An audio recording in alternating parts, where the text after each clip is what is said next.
Hi everyone, Sandra Duran Wilson here, and welcome to this week's Mixed Media Soul Sparks. Every week I bring you some kind of idea or prompt to jumpstart you in a new project or fine-tune something you already have going. This week I want to share with you one of the signature things of my work. I tend to do a lot of what I call floating shadows in a piece, and I often get asked how I do this. And so that's what I'm going to show you today. And shadows there's so many different ways to do shadows. So today I just have enough of a chance to show you the basics of how to begin and build up your shadows and what a couple of the tricks are. So one of the things I like to use, this is a golden product called Shading Gray.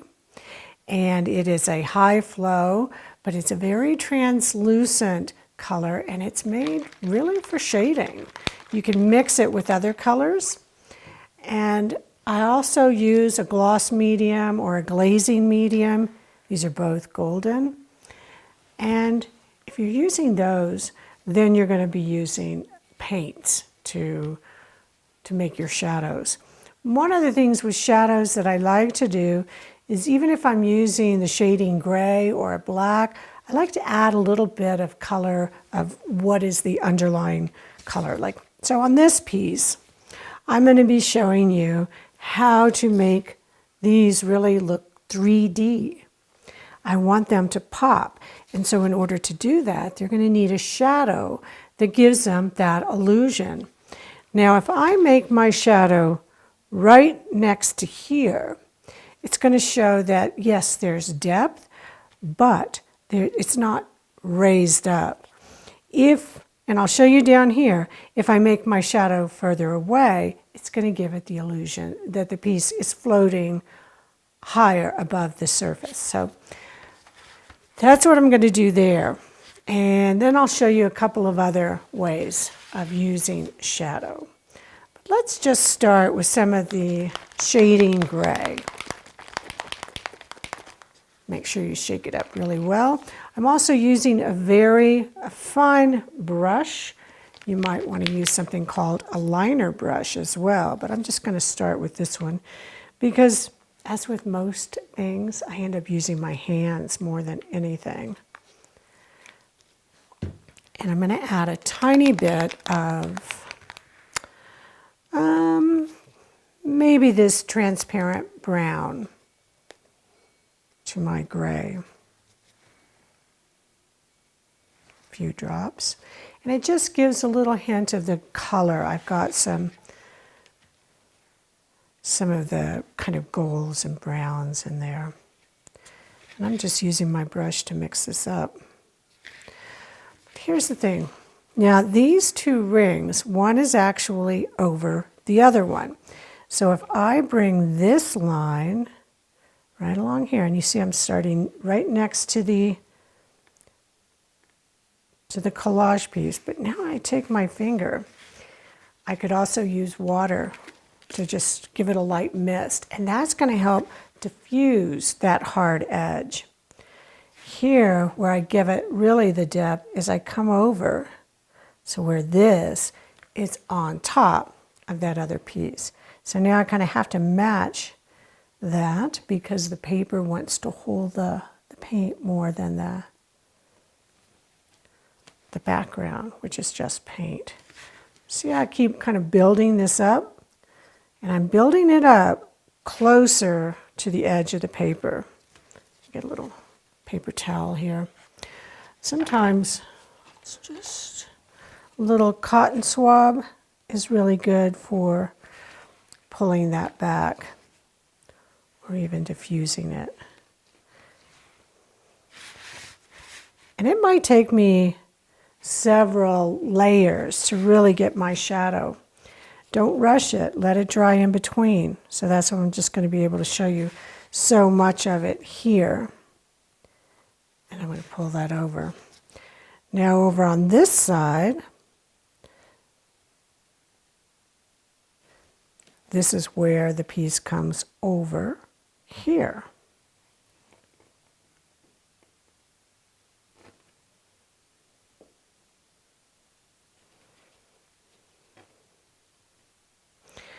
The other thing you want to think about with your shadow is, what is your light source?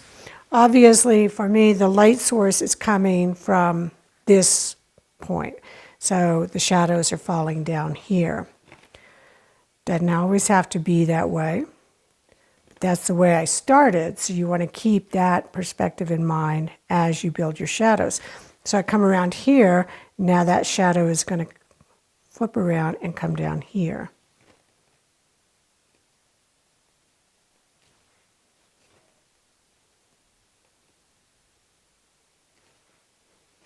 This piece has a lot of texture on it too, and that's going to show up in the shadow. But think about it, I mean, in a shadow that you're looking at, you're going to see that underlying texture when you see that shadow.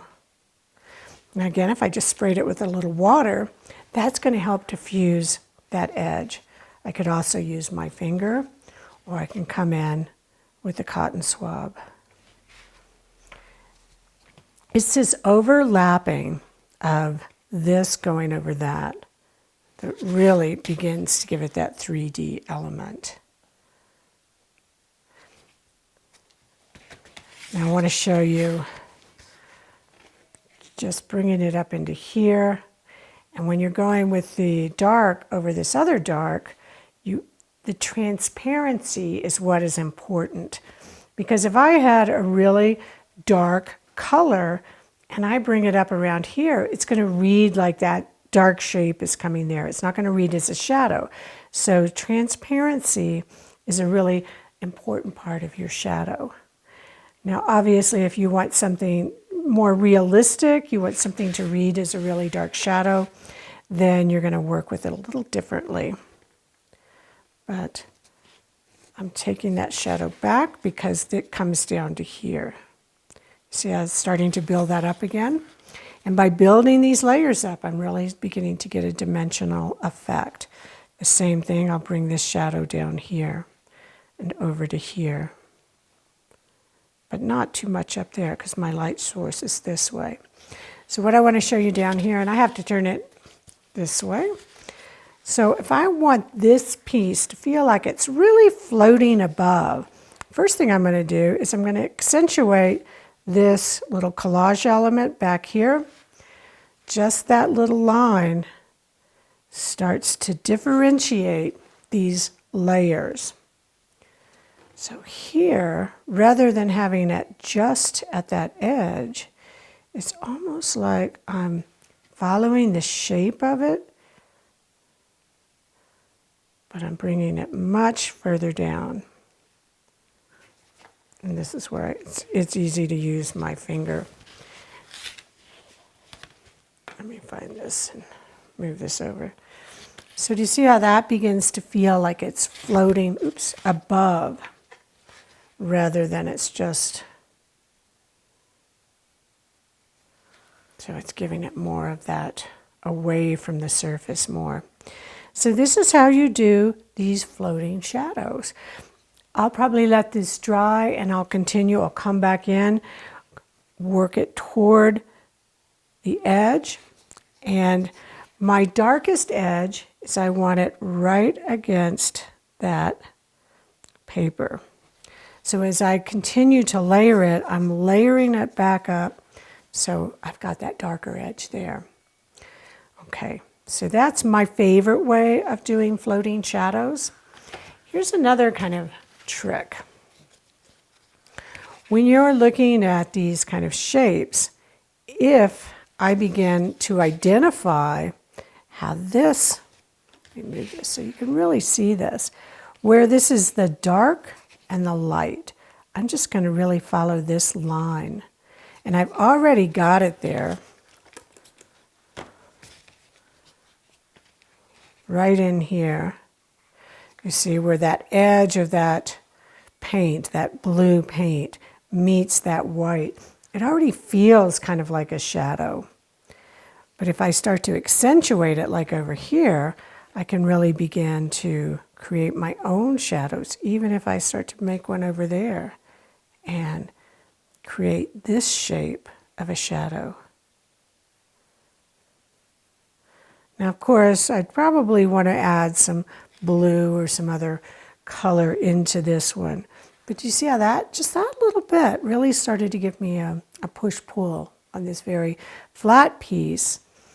And here's another idea of coming in here and really creating a shape within a black and white piece, creating a shadow, building up some colors and textures. You can really see that brown in here. Bring a little more of the black in. But I'm actually looking at some shapes here and say, okay, maybe I want to create a shape and start to paint it in. And then I can create a shadow. That's another way. Here's a piece. This is my paper that I'm always cleaning my brush off on. And I start to look in here. I start to see some shapes. I'm going to add this blue with some of this glazing medium. And the glazing medium is actually going to make it easier to wipe off the paint. So this is on paper, and I really want to use the glazing medium so I can build up this strong color differentiation. But I don't want it to be so absorbed into the paper.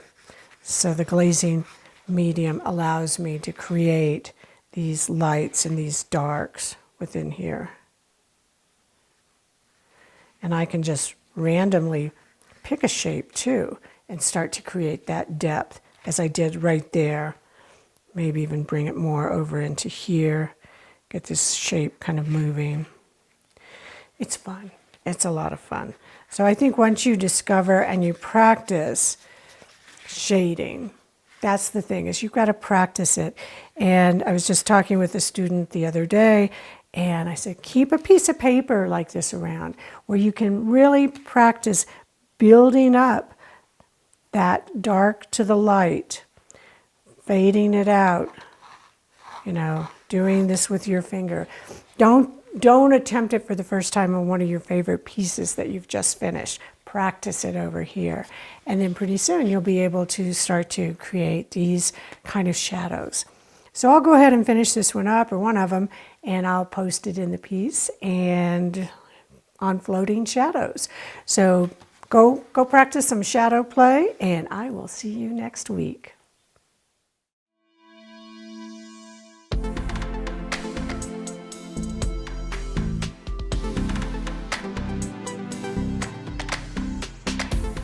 Join the Creative Awakening community on Facebook, where you'll be able to post your art, connect with other creatives around the world, and ask questions. Use the hashtag #MixedMediaSoulSparks when posting your work on social media. Thanks for joining me, and I'll see you next week.